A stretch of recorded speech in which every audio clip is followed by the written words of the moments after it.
we're going to do that. I'm a licensed marriage and family therapist. I'm a approved supervisor with the American Association of Marriage and Family Therapy, as well as a certified trauma professional. I've been in the field for about 20 years, specialize in working with folks going through painful life transitions, relationship issues, trauma, a lot of intergenerational issues, and high conflict stuff. And over this period of time, developed this realm of expertise in this area that is really not frequently worked with in combination these days, and have a lot of stuff going on these days, and really enjoyed the TikTok platform again, and has been a fun place to talk to y'all about what we got going on here. So I want to be really clear as well as I'm answering questions for y'all. I'm going to begin with some direct messages that I get from y'all. And as you hear me asking questions, feel free to say, hey, I'm seeing this in my own life. I want to hear a little bit more about what your take is on this, and I'm happy to answer that for you. Just go ahead and type it in the comments section here so that I can see it live. Don't type it into the Q&A form. That goes into a separate window that I would have to open up, and there starts to be a lot of questions and a lot of stuff moving and shaking. So if I can see it live and ask questions about what I'm seeing as well to clarify, that is helpful for me to make sure that you're getting the best answer for you. And the information and opinions expressed on this talk are intended to address the specific questions asked in situations described on the program. They are not designed to constitute complete and professional advice or recommendations. So listeners should not act or rely on the information from this talk exclusively without seeking the advice of other professionals. Got all that clarified here. So without further ado, let's get to some questions.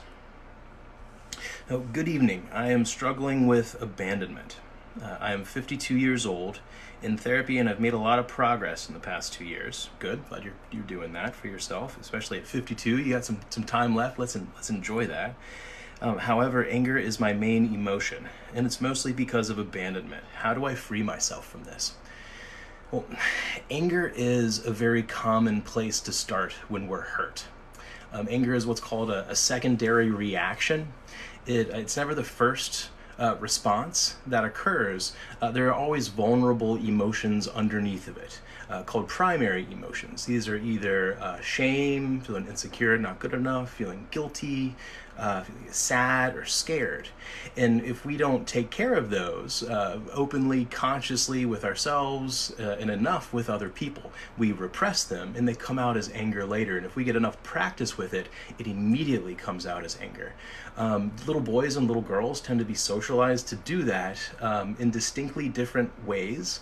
A lot of times little girls are taught that their anger is very taboo, and they get very punished, and people behave very shunning in an extreme way when they do get angry. So they tend to hide their anger under other emotions and have a hard time accessing it. So then later, when it is time to advocate or it is time to work through stuff and grieve and be angry at appropriate parties so we can start moving through that grieving process, it can be hard to access it. Or when a young woman finds it, there can be so much shame over top of it from the social and cultural programming that it's so not okay, and it is so taboo that it's really stuck, and it's like kind of come out of a slingshot, and there's a lot of force to deal with. There's a lot of outrage initially, whereas little boys a lot of times are taught that that's the only gear, and they just get way over focused on that gear period, especially as we become men and we're shamed for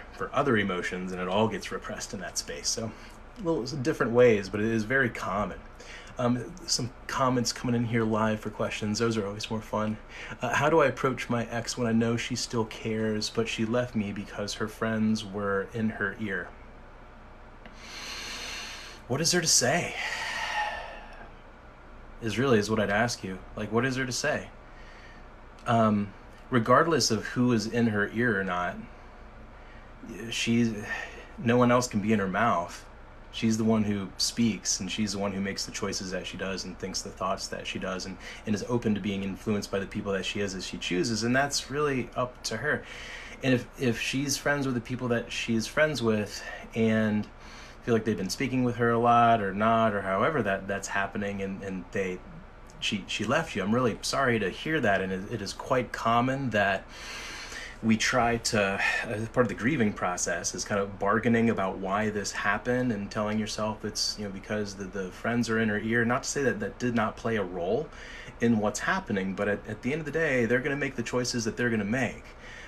So I think what would behoove you a lot more at this point, as far as your own closure and protecting your own energy and growth and moving forward with what's right for you, generally, like, avoid chasing. If someone says, especially if someone says they're not into it, and it's not part of, the courtship anymore, they've been clear they're not into it. So let's go ahead and treat that as their truth. Mary here. My son gaslighted me a year ago. How do I cope with that because I'm a trauma survivor? Okay, first, how old is your son? Are we talking about a minor, or are we talking about an adult? Especially as a family therapist and working with, always we're working with families and high conflict families, and especially being a childhood abuse survivor myself, is kids are easy scapegoats in families that have a lot of stuff going on. So the first thing I always ask is, are they a minor or are they an adult? Because any smart young person is going to gaslight. They're going to try to move and manipulate and lie and try to get over their way. I mean, that's the point of being a young person. And the smarter they are, the more they're going to do that. And if they're doing that, and granted, it's not going to get to pathological levels, try to help us, like, hey, necessarily a gaslighting. We need to figure out some different ways of interacting with them. But if they're an adult, then you need to set some different boundaries with them that don't leave you open to them taking advantage of you, and especially if it's your son. Because at that point, your relationship with him really sets a precedent for what he's going to expect in the rest of life. And it's a very sacred one, and he's going to really need you. It sounds like if that is a rough relationship with him as an adult, if he comes back on the other side, and he is going to need you to protect your love for him by setting better boundaries with him. That was one of those, like, my uncle's best friend's niece's second cousin. You're like, but that there's an active role that we take in protecting our love for people that directly plays into healthy boundaries and making sure that we're empowering rather than enabling. I generally refer to this as the power of love over the love of power, as a way to modulate making sure that we're having healthy relationships, is to try to control the situation even from a position of love and caring. Or of course, like, abusive and mean and manipulative is a love of power. And the power of love is being warm and accessible and tuned to them, and you can come as you are and be non-judged and have real consequences for your actions, your real natural and logical consequences, but not based on negative vibes, like me having to punish you for something or judging you for something. That doesn't create, that's not unconditional love. It doesn't work well in the long run, at least. How to stop self-isolating? Start practicing hanging out with people. But first, you probably want to figure out why you're self-isolating. There can be a lot of different reasons why that's happening. So I don't want to tell you to go start practice hanging out with people and then you'd get there and get wigged out. You know what I'm saying? So start thinking about where that could be coming from. In a lot of different places, but people are fundamentally human, fundamentally social species. We don't isolate unless we're taught to, or getting something that we think that we need out of it. When someone very close to you attempts the big S word, what's the S word? Do you still go through the grieving process? S word. Nessa, look, what's the S word? Am I an old Gen X, or am I not getting something? I might be. I don't know. Please let me know what the S word is, and then I'll be able to tell you. The big S word. I don't know what that could be. Howdy from Arkansas. Thank you for sharing your content. Rock and roll. Howdy from Arkansas. So when I was in Arkansas, beautiful place. So and driven cross country several times, lived in a lot of different, handful of places on both coasts. And the first time I was in Arkansas, I was very surprised how southern and mountainy it felt. I don't know, I was expecting like, I grew up in Georgia and, a little boy, like Wild West stuff, and I think I was expecting it to be a little bit more frontiersy, and it didn't feel like that. Adult. Okay, are you trying the big sex word, but still going through the grieving process? Is that what we're saying? Are we saying sex? Are we talking? Okay. See, and I listen to. I'm a couples therapist, right? So like I hear people talk about like physical intimacy, coitus, if you will, all day sometimes, and like super comfortable with it, and I can even have a really uncomfortable conversation with y'all on it, with it being really hard to find something to knock me or report me for, because it will be like so biologically appropriate. So if you are cozying up to something as intimate as romantic intimacy with your partner, as an adult, is one of the very most intimate ways we can be with people, and it is going to be natural for you to be thinking more about a last relationship you were in if it ended in a particularly painful way, and consciously, like on the surface, that seems like a bad thing. Like, oh my god, that's the last thing I should be thinking about when I'm about to jump in the sack with somebody, right? Like, that sounds super not monogamous in like a traditional stereotypical way or whatever, but the human brain doesn't work like that. Especially with anything, it's not like black and white about stuff, but with grief especially, and with letting go, it's a dynamic process. It's not static. There is a series of processes that you go through in the Kubler-Ross phases of grief, and we can walk through those if you'd like. But it is common to cycle through them a bit. It is a dynamic process. So as you approach something different in your life that presents some kind of existential crisis, like having a lot of intimacy with somebody again, and being thinking about being sexually involved with somebody again, you are going to think about this last person. There's some pieces of unfinished business that you need to think about and resolve before making sure that you're okay with moving forward with this person.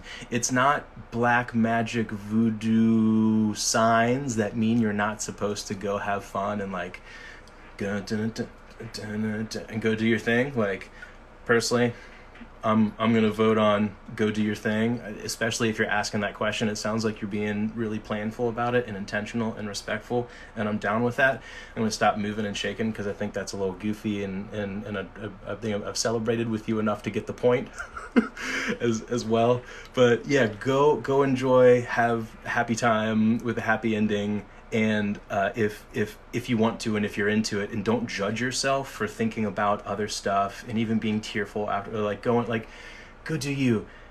Have mixed feelings, have mixed thoughts, go write about it, go exercise afterwards, go be a human with other humans, and move through things. It's okay. You're not crazy, you're not weird. Am I in the wrong for avoiding parents who are toxic? I'm 21. Nope.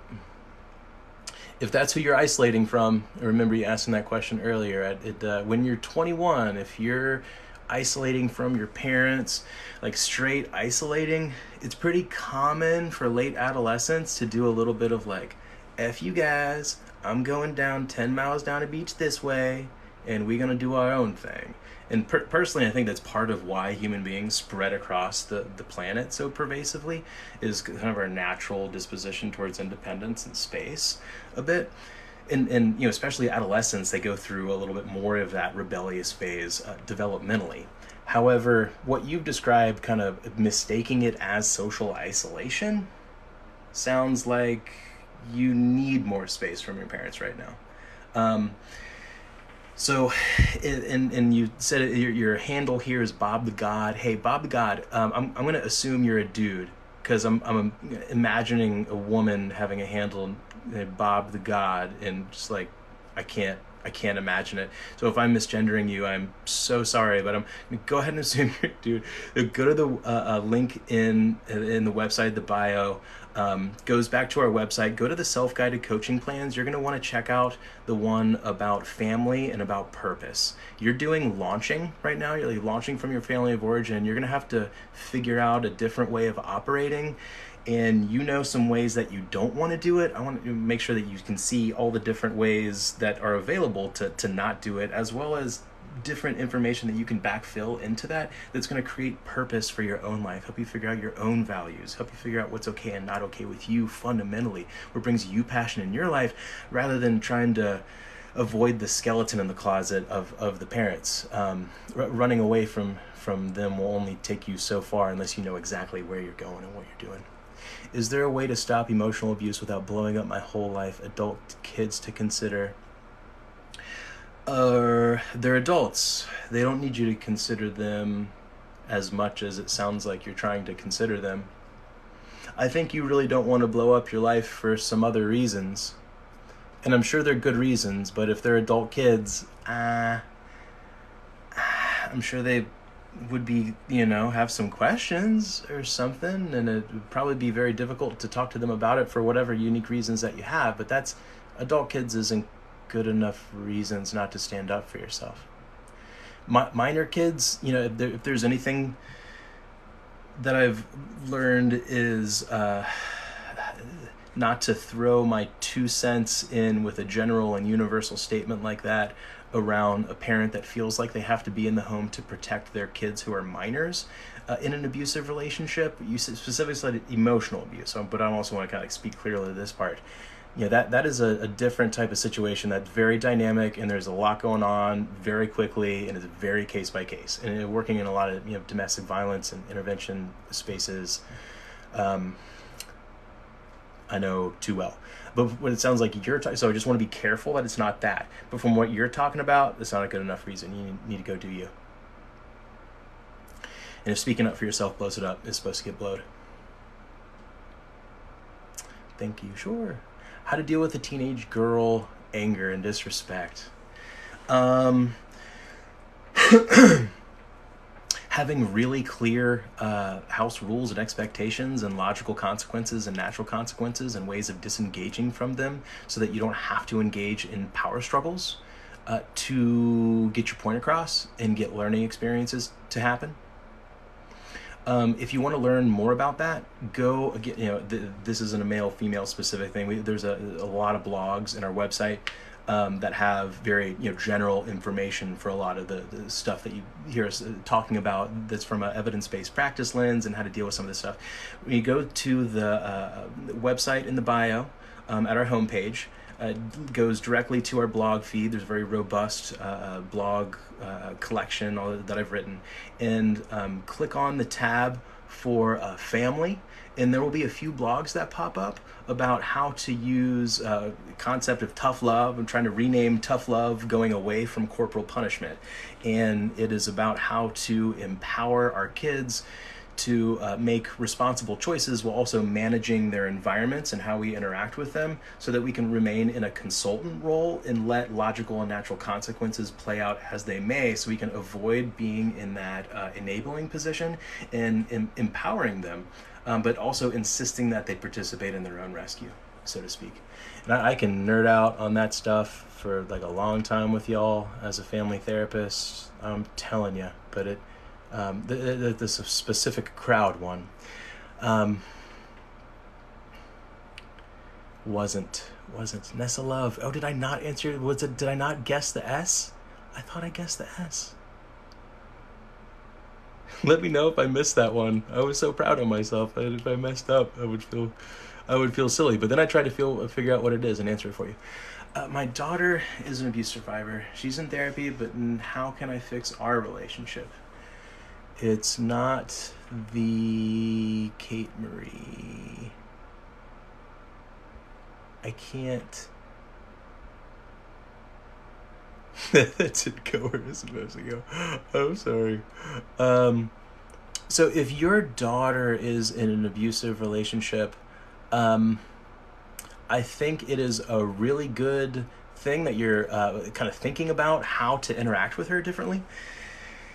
So what you really need to focus on with her is being supportive and warm and accessible. It sounds like she's in therapy, which is awesome. It's exactly where she needs to be. And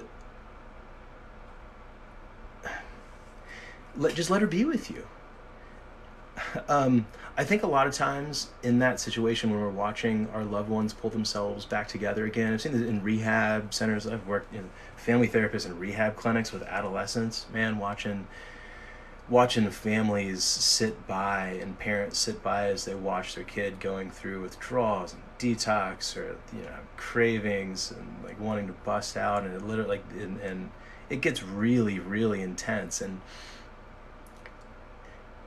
I think the most difficult thing for parents to do in those positions is to learn how to contain space for their kids, is for us to give them the respect of feeling their own pain and validating them and empowering them and empathizing with them in that pain, not giving unsolicited feedback, not trying to distract with a joke or a rational explanation for things, and just being with them and attuning to them. She's already going to therapy. Like she's doing the work. She just needs you to be a human being with her right now. So what I want you to focus on is validating and empathizing. When you find yourself getting dysregulated, listening to her pain and not knowing what to do as a parent and feeling really guilty or ashamed that she's going through that much pain, and you can't rescue, you can't protect her from that pain, which you can't, and you shouldn't. She's got some stuff to figure out right now that she's got to do it on her own. But you need to be there with her, and you do that by just validating, empathizing, active listening, staying in empathy. Keep it about her. When she's ready to bring it about you or ask for your feedback, she'll ask for it. How to deal with teenager girl disrespect. Oh yeah, we talked about that. Love from Massachusetts. Word. Massachusetts. What is it? There's this word that I always hear folks from Massachusetts say. It's like mad crazy, or it's mad. Yeah, everything is like mad. Mad crazy, dog. Like mad. Everything is mad. How does one heal from childhood trauma? Child becomes a parent in trauma from a double homicide. Okay, so that got a lot more intense from that initial imprinting. So double homicide, like you're both of your parents? I don't know, that's a lot. That's a lot. So you start doing the work. I guess the good news, you said child becomes the parent, talking some of the parentification stuff that you mentioned before. At least you were your own parent before that double homicide happened. Like, you weren't totally a raw dog in it, so to speak, at that point. I mean, if you were already having to call the shots, but then that also insulates everything that is compounded on top of it. So right now, if you're open to dealing with that stuff and looking at it, just be patient with yourself, and first start to learn how to ground yourself before you start getting into any of it. And by grounding yourself, I mean getting back in your central nervous system. When you get triggered, when you get bothered by something, when you get upset, you need to learn enough mindfulness skills to get your blood pressure back down, get your breathing down, get back in your body, stop overthinking, and ground yourself again. And those are going to be incredibly important skill sets for you. And then when you're ready to look at the rest of it, you'll open it one piece at a time and start figuring it out. But you're going to have a lot of horsepower that goes off with all that trauma stuff. Yeah, crime scene, major PTSD.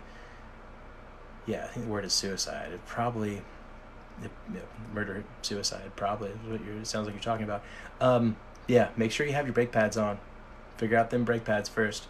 A lot of times, especially like very, licensed professionals and counselors that aren't educated on trauma-informed stuff, and just like, oh, we just have to talk about it. We just have to like get the repressed memories and talk about it, and then we'll heal from it once we can make it conscious. And people, it's not at the adequate pace. Folks aren't able to ground themselves or regulate themselves enough yet, and it gets really chaotic really quickly and really symptomatic, and it does not have to be like that. My new anxiety and depression interview tomorrow. Any advice? Yeah. Um, Make a list of everything that you want to practice, do it, and then force yourself to get some rest.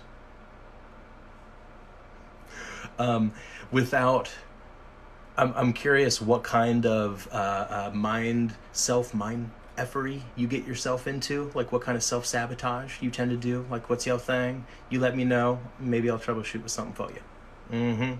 You just let me know though, and I'll let you know what I know, and we know, and we'll figure it out though. All right, we're playing a little bit, that's what we're doing. My new anxiety and depression meds destroy my libido. How do I convey that to my husband that it's not him? Just tell him. Just tell him. Just tell him. Just tell him. Hey, these new meds. Aren't we glad that I'm not, having shouting matches with you as much, or wanting to isolate in my room and cry, or whatever other symptoms I had. So there's this other thing. I really just don't want to have sex as much as I wanted to before, and just let them know, and start having some honest conversation about it. It doesn't mean that you don't ever want to or not going to want to. Now, a lot of times when we think about libido, like if we're really into our person and we have a lot of chemistry with them, sometimes we can jumpstart things. We're probably not used to it. I mean, if you're asking that question, I would imagine y'all enjoyed a healthy sex life before, if you're asking that. And a lot of times when that's happening, we're going to assume that libido, or like a proactive interest, maybe we can call it, like kind of thinking about it more regularly without getting some of the physiology heated up, so to speak, would happen more frequently. But when post medication for some different reason, I'm not a psychiatrist, can't go into the length about what that's about. But let them know that you're not particularly interested in it. But you might want to also think about if you can kind of jump in physically with foreplay first. Does interest come afterwards? And if so, maybe it's something worth thinking about. I'm also not going to be the dude to be talking about, hey, you should make yourself available to your partner when you're not feeling like it. Like, not gonna do that. Not gonna be me. I'm not that guy. That didn't go where it was supposed to go. Mobby Nessa. So Nessa, love, I have a very, very good friend named Nissa, who is awesome. She's like 6'1", could have played rugby, cool, bad A-B. She's awesome. And not many Nissas or Nessas, so I dig it. I'm sorry I botched your question and might have made it kind of awkward. My bad. 5 years out of a relationship, no contact, and I'm sure if I should wish my ex a happy birthday. Then don't do it. Why would you do it? What, to celebrate 5 years of no contact on his birthday? Why would you contact him? So answer me that question. Why would you contact him? What does that do for anybody? Once you have a good answer, do it. Until then, don't do it. 16 questions. There are lots of questions piling up in the Q&A section. Just once again, I'm not going to be able to click down to that. There's lots of questions get asked in the comments section, so I'm going to try to keep it moving. If you don't feel comfortable asking your question open in public, I totally get it. Just send me a direct message in the through directly to me. I'll get back to you within the next several days. Ask permission to share it, and then we'll talk about it. So we'll have coffee. We'll talk. It'll be good. I need more space for my 28-year-old. I bet you do. He's 28. If you're saying you need more space from him, you absolutely need more space from him. He should be saying he needs more space than you. He's 28. If you're saying that, time to Heisman on it. We love him, but he needs a Heisman. How do rebound relationships wind up even if they make you feel so good and happy? Because they block you from grieving? Short answer. They're a great distraction. They feel really good, and they come with all these endorphins and dopamine and norepinephrine, like adrenaline, all this like really exciting, distracting stuff. But it also blocks us, rebound relationships block us from healing from whatever we just left from. And then we can also convince ourselves, and healing also involves letting go of who we felt like we were in their presence. I'll say that again. Healing also involves letting go of who we felt like we were in their presence, which is big for human beings. This is because we're inherently kind of egocentric. We that's how we process the world. So it is so when you go into a rebound relationship, you cover up the pain with happy chemicals. You distract yourself cognitively from dealing with anything. You cover up your own personal growth work. A lot of stuff. Now, I'm not, it's a very common and even popular way of doing things. I mean, it even has a name called rebound. It's not like a negative thing inherently. Like, rebounds are a good thing, right? We like rebounds, but not necessarily in romantic relationships if you want to keep growing as much as you could be. Not to say you can't grow, continue going back and back and back in a relationship, but especially I will say, as a therapist and doing this work for a long time, something that I always look at in people's histories. So one is family of origin. I go through a pretty thorough 3-generation intergenerational map of relationships and jobs and power dynamics and all kinds of stuff. Been doing this for a while. I get a really kind of vivid map of what all that is, as well as relationship histories.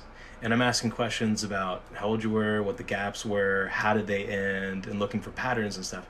And they always mean something, taking it back to the family of origin dynamics, figure out what that imprint is that is creating that theme in the relationship that's not working. And I always find whenever folks are not having appropriate gaps between relationships, there's always stuff there. My friend and I are distant. I have tried to figure out why, but she won't talk. Sorry to hear about the loss of your friend. But if y'all are already distant and she won't talk, I mean, it sounds like she's pretty distant. She's making herself even more distant. Closure might be about validating your own feelings and figuring out what you want to do from there. I don't think she's going to have it for you.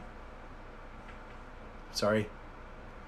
Psych unit therapist here. What's up? Oh, I love the psych unit. I loved the psych unit. I loved community mental health. I love multidisciplinary triage. Holy shit, y'all. Like, for real, for real. You got someone coming in that we're not sure if they just shot up methamphetamine or if they've been manic for 2 weeks and then their eyes are bugging out of their head.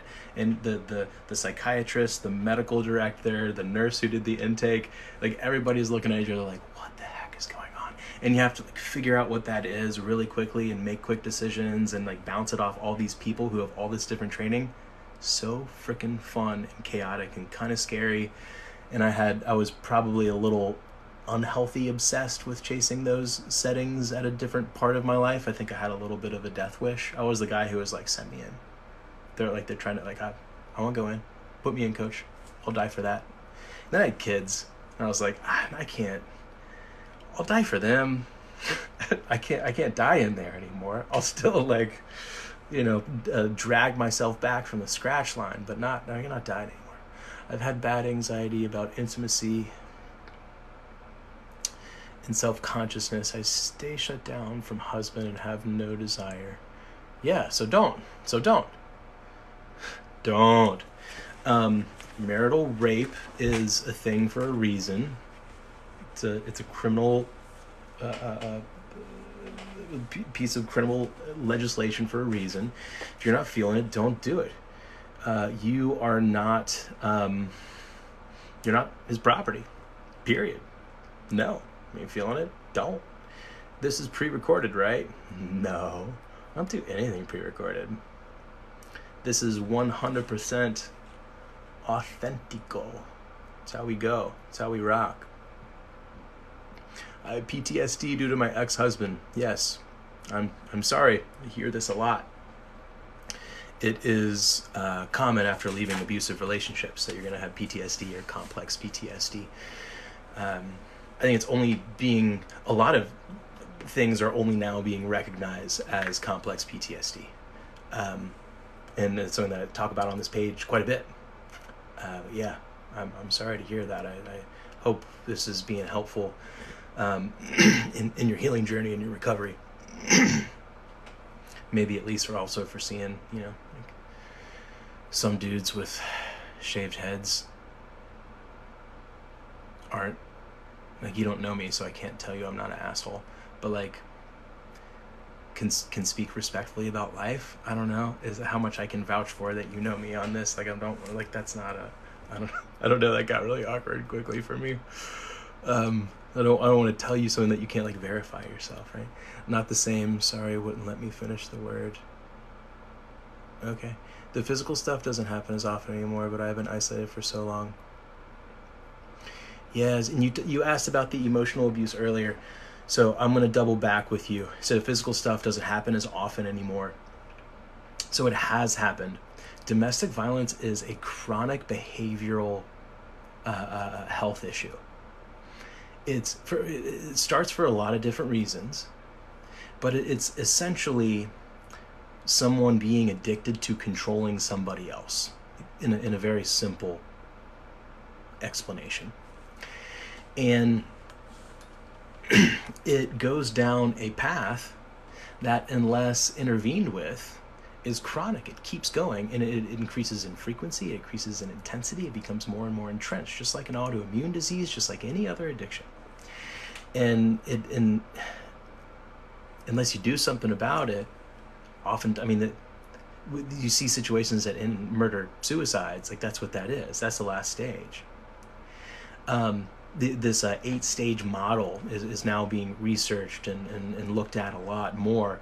And one of the many reasons that I talk about the dangers of the phrase narcissistic abuse, kind of taking the focus off of domestic violence, which a lot of times I think that's what I hear folks trying to describe, and I see presenting in clinical settings when folks are using that phrase and trying to call it something that seems kind of catchy and different and new, but it covers up the big theme of what's happening and where things realistically end up, which is being very physically dangerous very quickly. And what you're talking about, if it has been physical, you were asking if you should stand up for yourself with emotional abuse before. And what I'm going to tell you now is be very careful, because if there has been physical abuse before, if he's not accustomed to you standing up to him when there is emotional abuse, the likelihood that there is physical abuse again is high. Can't say exactly what's going to happen. I'm a shrink. I've been doing this a long time, and this is what I've specialized in for a couple of decades, and I've kind of been obsessed with it. But even I don't have a crystal ball. I don't know what's going to happen. I can tell you that evidence-based research would show that people are most likely to do in the future what they've done in the past. So what I need you to do is I need you to go talk to a domestic violence specialist that can help you create a safety plan and make sure that when you do start speaking up for yourself, if you do start speaking up for yourself, that you have a really clear exit road and a safe place to go out of there. Oh, off my soapbox. But like, there's so much misinformation out there, and it drives me nuts. And the part of why kind of I got so into studying this from a lens of liberatory psychology and helping people liberate access to their own resources and their own powers, being the grandson of an Auschwitz survivor, a concentration camp survivor. And people having access to fair and equal resources and being, having basic safety this is very near and dear. So I really wanted to make sure that I was speaking to that as clearly as I could. Thanks for the roses. Physical stuff, yeah. Okay, thank you. She just seems angry at me, and we used to have the best relationship. I know, she's a teenager though, and she needs some space. You need some space. She's about to launch. Part of what you're experiencing is a natural part of the family life cycle. Do not take it personally. It's not about you. It's not about her. It's about her growing up and y'all's relationships changing. Give her permission to do that. She'll love you for it later. Even if it doesn't seem like it now. She loves you for it now. She just is so full of hormones and confusion that she doesn't. You're gonna get the sauce because you're the parent. That's just kind of part of the agreement. As infants, we take off their diapers and they pee-pee in our face. As teenagers, they yell and scream and say, I hate you sometimes, and that's part of the contract. Any advice if I'm scared to attach myself emotionally again? Yeah, grieve who hurt you. Grieve who hurt you. Greatest commandments, love God, all heart, love soul, all mind, 3 places, but one man, 3 in one God. Okay. So what I hear you, what I like about what you're talking about with I'm going to try to have a strength-based focus with what you said, is the focus. What I've been really into is looking at a lot of different religions around the world and theological movements, and there is this similarity between all of them in concepts of faith and learning to find meaningful connection between who we are and how we connect to our communities in serving. And I think that's what the Holy Ghost is getting at in Catholicism. The Karma describes it pretty well. But it's what I hear you talking about is one love, is that we are all connected, which is really the essence of faith and spirituality at its core. So yeah, man. Whoa, man. One love. I just don't trust myself. I hear you. You've been in a relationship for a while that has systematically taught you not to trust yourself. That's what all the emotional abuse is. It reinforces the physical parts, so they have to do the physical parts less, and they can just rely on the less invasive emotional parts. Just use that intimidating look or posture towards you, or just raise that volume a little bit, or whatever it is. Like, I'm not going to go down if we can trigger a creek much farther there, but you get the gist. It's basically using all of these tactics of power and control that we talk about a lot on this page. And if you want a lot more information about them, Tanderson, until you do get to the domestic violence intervention space specifically, go to the website at the link in the bio on the homepage. It takes you to our blog page. It's the first blog that pops up. It talks about psychological and mental abuse as being an aspect of domestic violence. I really want you to understand those concepts. I'm seeing a ton more questions stack up in the new messages in the questions box, and I'm not going to be able to get to those, and I feel bad imagining someone just like diligently typing out their questions. So make sure, if you're not comfortable doing that for whatever reason, send them to the DMs. I'll check it out with you, see if I can have permission to talk about it. But yeah, don't want you to think I'm ignoring you. Gosh, there was one time someone lit me up in the DMs the next day after a live stream. Like, oh my gosh, this is the second time I've asked a question and you haven't answered it.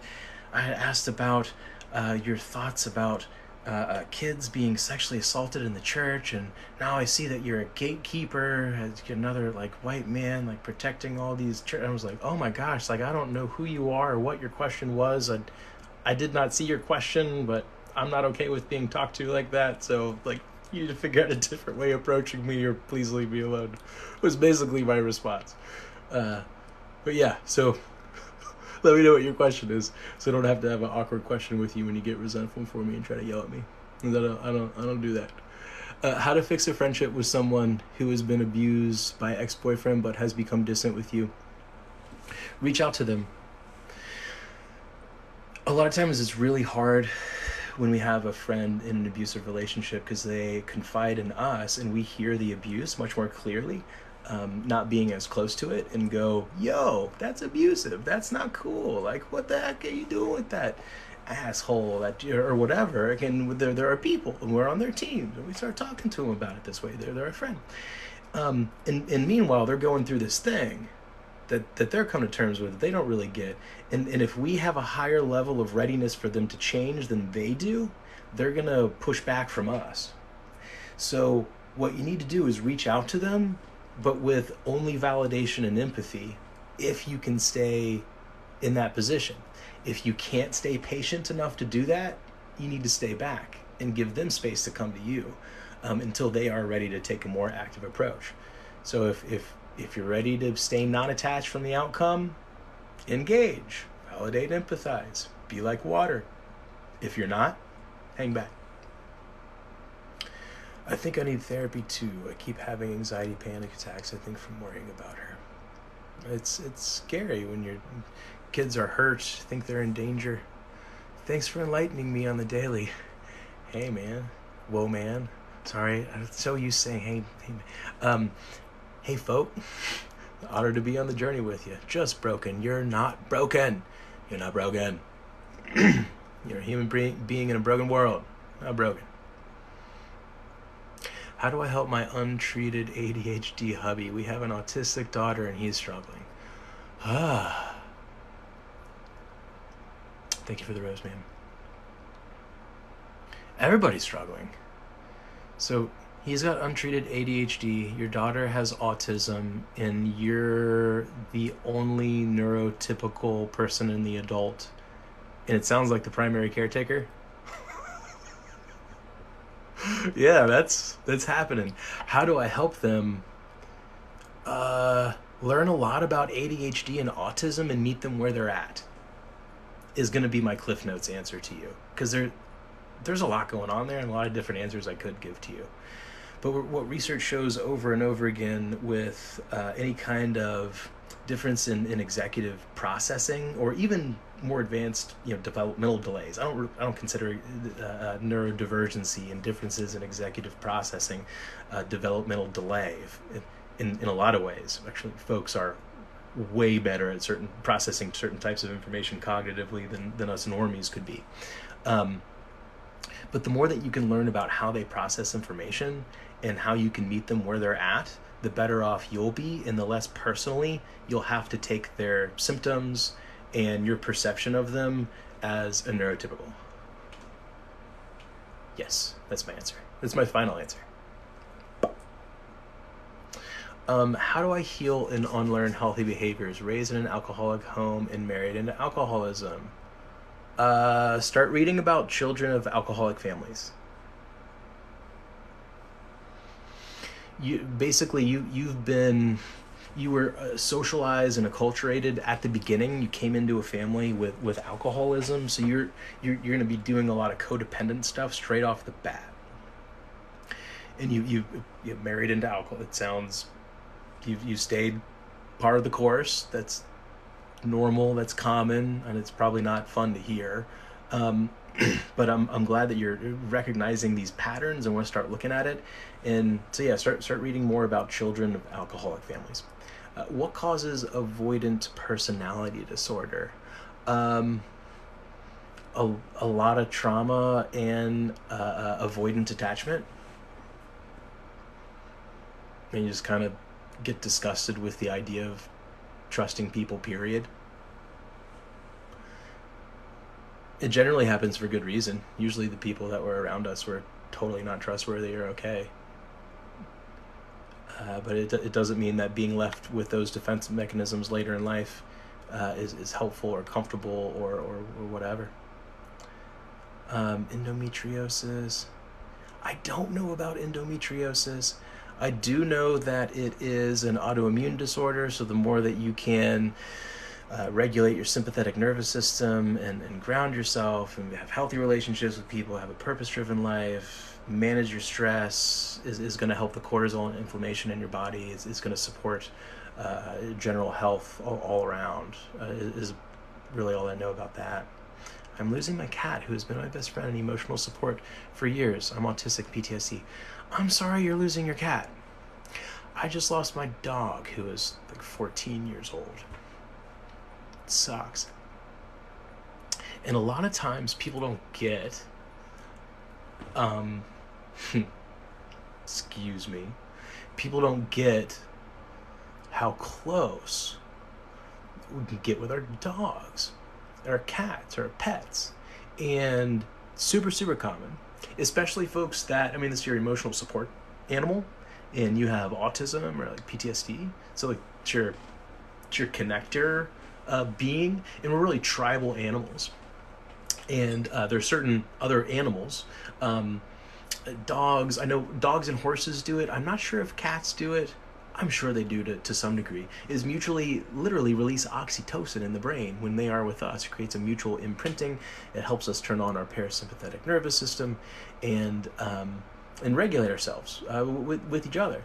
So give yourself space. I'm sure it feels like you're gonna die, as you said, but you're not. They're not supposed to live as long as us.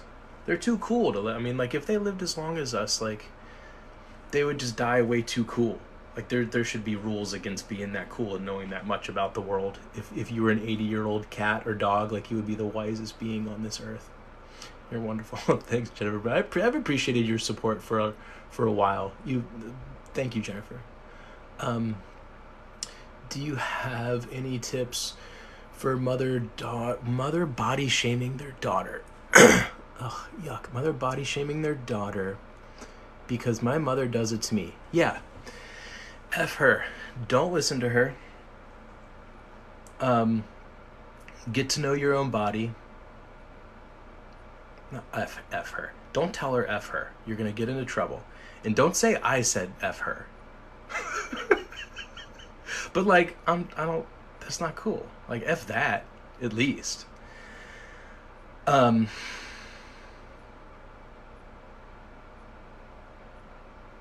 want you to go make a lot of friends. Friends that love you for you and appreciate you for you, and that you feel comfortable showing up as you are with. Systematically mine out people that you find yourself hustling for your worth with insofar as your presentation. Like, I'm imagining you would have probably had to be with your mom growing up, because that doesn't just start spontaneously either. And focus on finding that diligently, dogmatically, and insist that you have it. You always deserve it. Are you of any links to trauma, endometriosis, fertility? I do not. I'm sorry. If you send me a follow-up question in the direct messages, I'll try to find some for you. I don't. I'll let you know when I don't know. Hello, Logan. Hello. I'm leaving mine after 29 years. Hey, well, all things must come to many things must come to an end. I'm leaving after 32. Hey, do you have any tips for? Oh, we talked about that. I don't feel safe. He just uses me. Yeah, it's time to leave. Uses me as a tool. Oh, definitely time to go. Do you have any tips for mother-daughter? Yeah. I got you. I answered you, I think. So you get it. I think so. Who? Me? Them? Her? Him? They? DV counseling just started. Any suggestions on how to prepare for our sessions? Yeah, I mean, make a little punch list of things that you think that you want to talk about with them. So first, I love that you're going to therapy, DV. Domestic violence is really tough to start healing from, but it's absolutely possible. It's just really hard to start trusting people again. So awesome that you're starting to do it. It's really common that there would be a lot of excitement about it going in, and you have a lot of thoughts about it, and you're like, I want to talk about this and this and this. And then when you get there and you see that person and all the like trust and all the hypervigilance starts up, you're going like, oh shit. And the central nervous system turns on, and then suddenly like 30 IQ points gone like that. All the things that we wanted to talk about, poof, gone. Sucks. I've been on the other side of the process. Happens. So what you need to do is just make a little cue card of like, these are the things that I want to talk about in therapy, so that when you get there and you freeze, you'll have something to bust out, and then you don't have to catastrophize on if you get there and you freeze. You can just skip that in the intrusive thoughts leading up. Old pro tip. Just make a cheat sheet, because you can. This is all open book now. Life is open book. They need to chill. It's not your responsibility to be everyone's online personal therapist. Gotta be that Mercury Gatorade.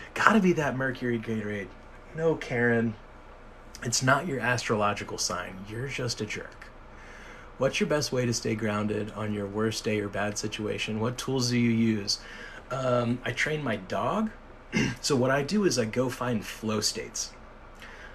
These are states of mind that find naturally engaging, that you can be passionate about, that require all hands on deck. 11 out of 10 spaces filled, or you mess up and it's really not good really quickly. But that you have fun doing it. it, like, everyone, we're all supposed to have different things that we enjoy doing.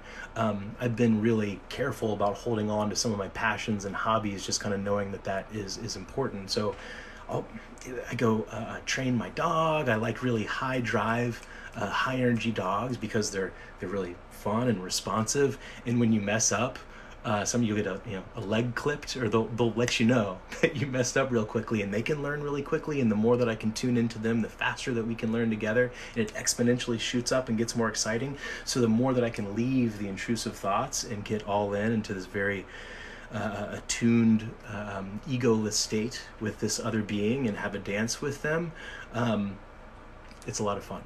Skateboarding also with the younger pit bull. The older one passed recently. Is fun and doesn't leave much space for air. In a similar way with snowboarding when I was younger, skiing. If you stop paying attention, you biff. So you have to pay attention and have to attune. Now, but then there's also in the moment where you get really upset about something. I think it cannot be underrated.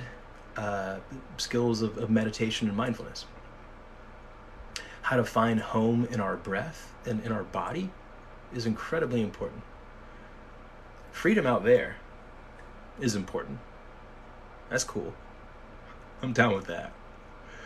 But it means nothing if we don't have freedom in here. Then we're just living in the matrix.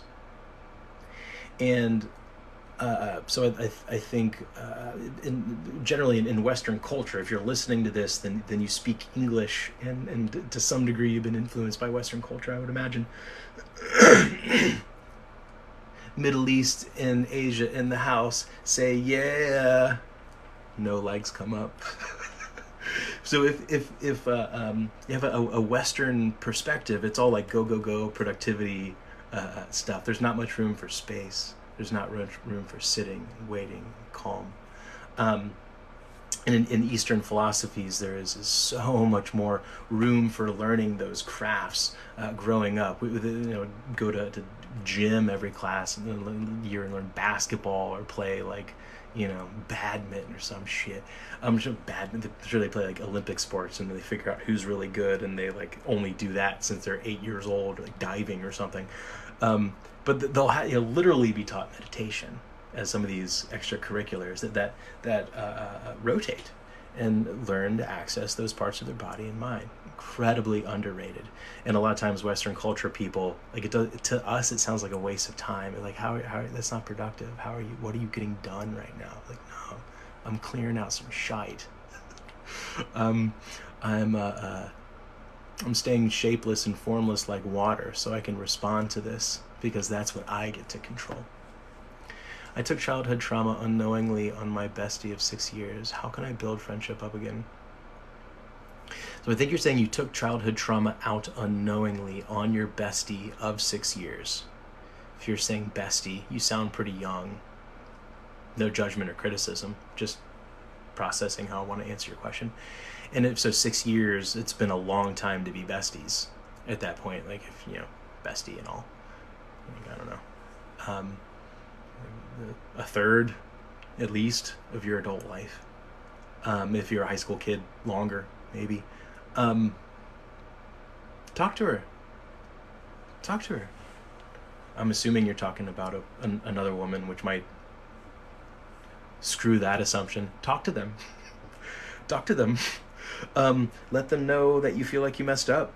Empathize. Try to empathize with what you imagine their position is, and see if they'll be willing to walk into that space with you and develop some more trust and understanding about whatever that was, and be willing to work through it with you. And if not, you got to give them space to either consider coming back in the future, or at least not resent you. Sorry, Alexis, I know that can be hard. How do you break a chain of trauma bonding? You do trauma recovery work.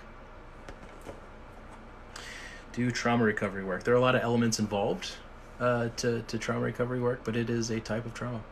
How do I put myself first, express my boundaries to my codependent family? Can you recommend a book?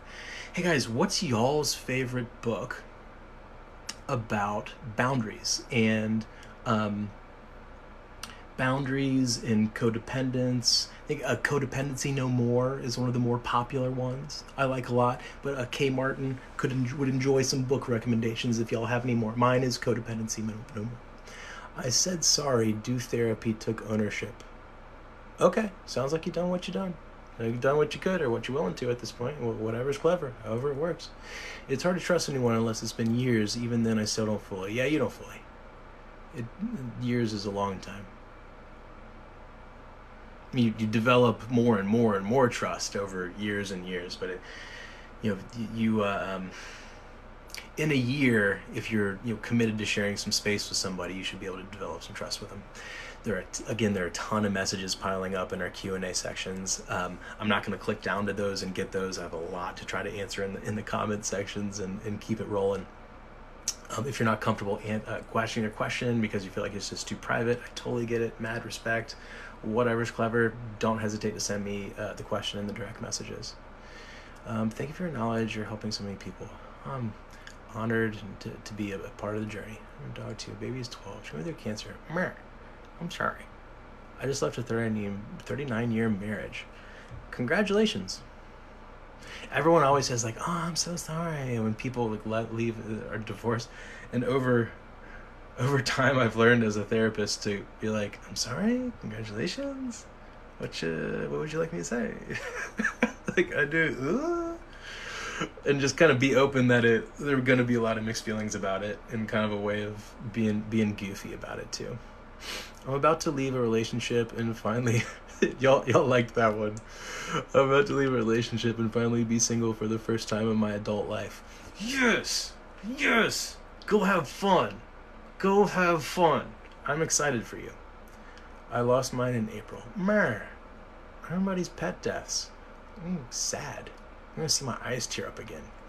Y'all, I got a rep to protect. You're like getting all teary with y'all over and over doing this. Come on. But I worry we lean on each other too much because of trauma we all experience. It starts to if you develop a close relationship with people while you're both dealing with stuff, it can be even harder to let go of it.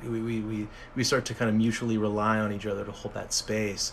It's really important to diversify our social portfolio is kind of how I try to talk about it in a really practical way.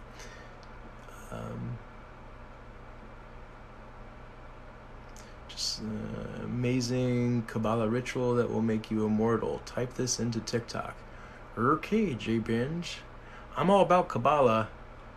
And I like Judaism's cool. It's like my ethnic identity and all and religious roots and all. But I'm gonna have to speak up about this immortal thing.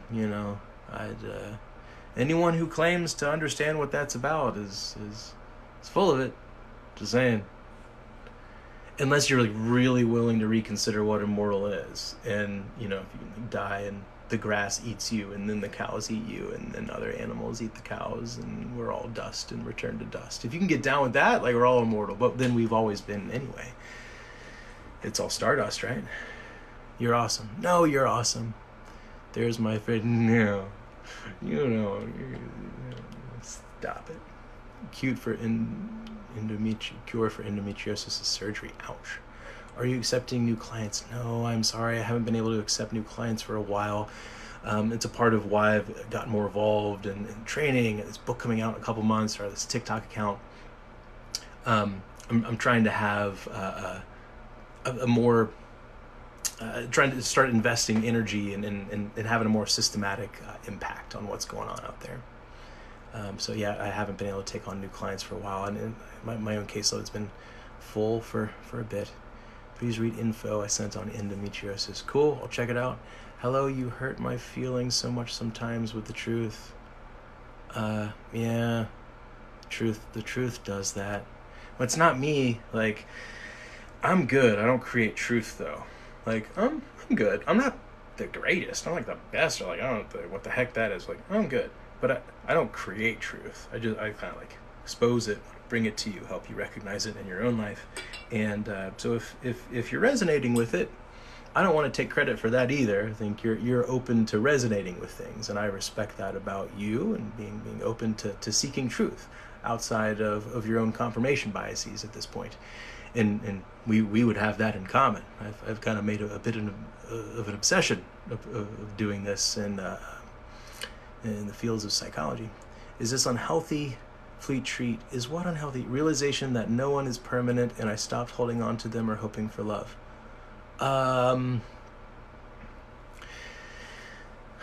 Is this healthy? I really liked all of it until you got to hoping for love, or not hoping for love. If you have to not hope for love to stay non-attached to the potential of it coming into your life, then that's okay.